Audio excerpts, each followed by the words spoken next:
Praise the lord. ખ્રિસ્તમાં અલભયતા બહેનો, દિવ્ય અને દિવ્ય સંદેશમાં તમારું સ્વાગત છે. એપ્રિલ 27મી તારીખ. આ સંદેશ હમણાં તમારા સૌ માટે અને તમારા પરિવારજનો વિશે પ્રાર્થના કરું છું. તમારા બાઇબલ લઈ લો, ઈશ્વરના વચન સાંભળીએ. યોહાન ગ્રંથ 10મો અધ્યાય 11થી 18મી કલમ સુધી. ઈસુએ કહ્યું, હું સાચો ગોવાળ છું. સાચો ગોવાળ પોતાના ઘેટાને ખાતર પોતાના પ્રાણ પાથરી દે છે. જે ભાડુતી માણસ જાતે ગોવાળ નથી અને ઘેટા જેના પોતાના નથી, તે તો વરુને આવતું જોઈને ઘેટાને મૂકી ભાગી જાય છે, અને વરુ તેમના ઉપર તૂટી પડે છે અને તેમને વેરણ છેરણ કરી નાખે છે. તે ભાગી જાય છે કારણ તે ભાડુતી માણસ છે, તેને ઘેટાની કશી પડી નથી હોતી. હું સાચો ગોવાળ છું. મારા ઘેટાને હું ઓળખું છું અને ઘેટા મને ઓળખે છે. જેમ મારા પરમપિતા મને ઓળખે છે અને હું મારા પરમપિતાને ઓળખું છું, અને ઘેટાને ખાતર હું મારા પ્રાણ પાથરું છું. વળી મારે બીજા પણ ઘેટા છે જે આ જોખના નથી, તેમને પણ મારે લઈ આવવા જોઈએ, અને તેઓ પણ મારા સાથ સાંભળશે, અને અંતે એક ટોળું અને એક ગોવાળ થઈ જશે. પિતા મારા ઉપર પ્રેમ રાખે છે, કારણ મારું જીવન અર્પી દેવું છું ખરું, પણ પાછું મેળવવા માટે. કોઈ એને મારી પાસેથી લઈ નથી, પણ એને મારી મેળે અર્પ્યું છું. મને એને છોડી દેવાની સત્તા છે, અને તેમ એને પાછું લેવાની પણ સત્તા છે. આ આજ્ઞા મને મારા તરફથી મળેલી છે. આ પ્રભુની વાણી છે, તે આપણો આધાર છે. ખ્રિસ્તી બહેનો, મહિના પહેલા ન્યૂઝપેપર પર એક સંદેશ આવ્યો હતો. એક શિક્ષિકા 15 સ્કૂલમાં જતા હતા. દરરોજ આ છોકરાને લઈ હતા, અને તે દિવસ અચાનક એમની સામે બીજું એક સાધન જોયું.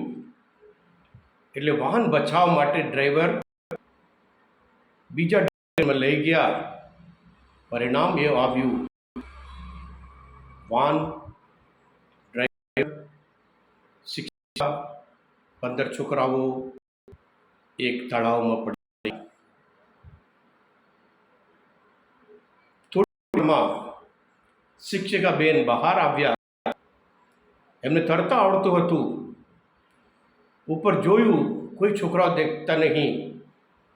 તરત જ ફરી અંદર ડૂબી ગયા.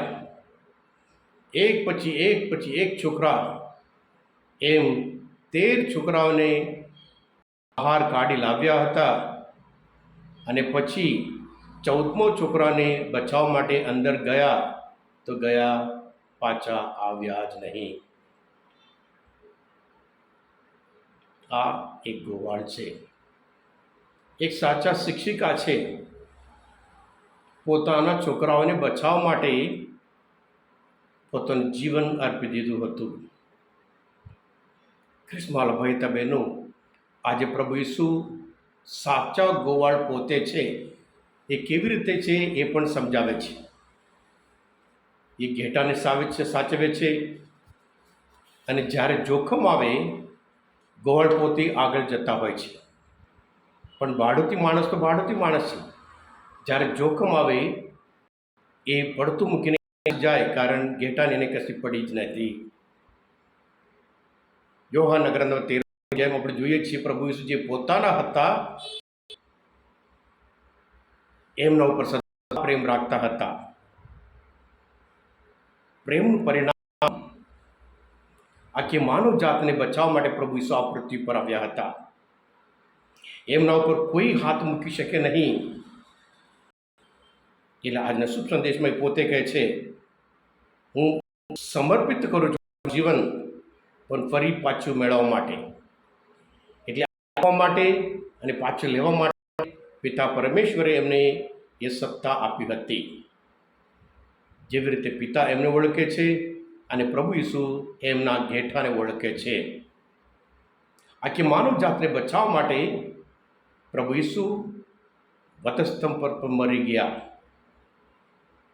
મરણ ઉપર વિજય મેળવ્યો, શેતાન ઉપર વિજય મેળવ્યો, અંધકાર ઉપર વિજય મેળવ્યો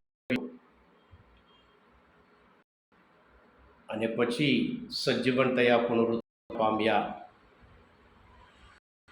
કૃષ્ણ વહેતા બહેનો, એ જ પુનરુત્થાન પ્રભુ ઈસુ ખ્રિસ્ત પર આપણે શ્રદ્ધા રાખીએ છીએ. પ્રભુ આપણને ઓળખે છે. ઓળખ બહુ જીવનમાં. પ્રભુ કહે છે, પિતા મને ઓળખે છે, હું મારા ઘેટાને ઓળખું છું. અને ઘેટા એમને સાદ સાંભળે છે. આપણે પણ પ્રભુના સંતાનો તરીકે પ્રભુના સાદ સાંભળીએ. એમનો સાથ હંમેશા આપણે બચાવવા માટે, આપણે સુરક્ષિત રાખવા માટે અને આપણને જીવન જીવન આપવા માટે છે. હાકસ્માલ ભયતા બહેનું, આજના મનચિંતન શાસ્ત્ર પર સમજ પ્રભુને ઓળખવા માટે મદદરૂપ થયા હોય, તમે પોતે અને દિવ્ય સંદેશ સબસ્ક્રાઈબ કરજો અને બીજા માટે પણ ફોરવર્ડ કરજો. કારણ કે આશીર્વાદિત છું, અભિષિક્ત છું. પ્રભુ ઈસુ તમારામાં વિશ્વાસ રાખું છું. બોલો દિવ્ય દયાનું જય. God bless you all. Jesus, I trust in you.